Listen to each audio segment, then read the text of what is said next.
शेतकऱ्यांच्या पीक विम्याच्या मुद्द्यावरून मनसे आता चांगलीच आक्रमक झाल्याचं पाहायला मिळालं। छत्रपती संभाजीनगर जिल्ह्यातील कन्नड तहसील कार्यालयासमोर महाराष्ट्र नवनिर्माण सेनेतर्फे अर्धनग्न आंदोलन करण्यात आलं।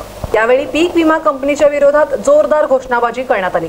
कन्नड तालुक्यातील 71,100 शेतकऱ्यांचे पीक विम्याचे दावे कंपनीने कोणतेही कारण न देता फेटाळले असल्याने शेतकऱ्यांमधून तीव्र संताप व्यक्त करण्यात येत आहे। या पार्श्वभूमीवर पीक विमा कंपनीच्या निषेधार्थ आज मनसेच्या वतीने तहसील कार्यालयासमोर अर्धनग्न आंदोलन करण्यात आले। दरम्यान 10 जुलैच्या आत संबंधित शेतकऱ्याच्या खात्यात विम्याची रक्कम जमा करण्यात येईल, शिवाय चोलामंडल कंपनीच्या बेजबाबदार कर्मचाऱ्यांवर गुन्हा दाखल करण्यात येईल असं आश्वासन तहसीलदार आणि कृषी विभागाच्या अधिकाऱ्यांनी आंदोलकांना दिलं आहे। त्यानंतर हे आंदोलन मागे घेण्यात आलं। महाराष्ट्र आपण 4/7/2024 ला तहसीलदार, कृषी विभागीय अधिकारी, उपविभागीय अधिकारी यांना निवेदन दिलेलं होतं। कन्नड तालुक्यामध्ये 71,100 दावे पीक विमा कंपनीने रद्द केले। ते दावे तातडीने मंजूर करून शेतकऱ्यांना न्याय द्या, शेतकऱ्याच्या खात्यावर पैसे दे करा।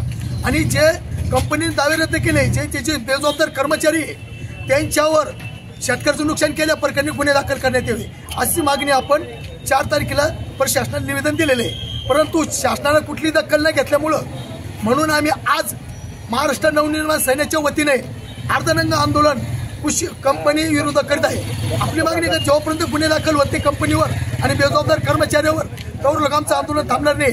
दुसरी मागणी, शेतकऱ्याचे दावे तातडीने मंजूर करा।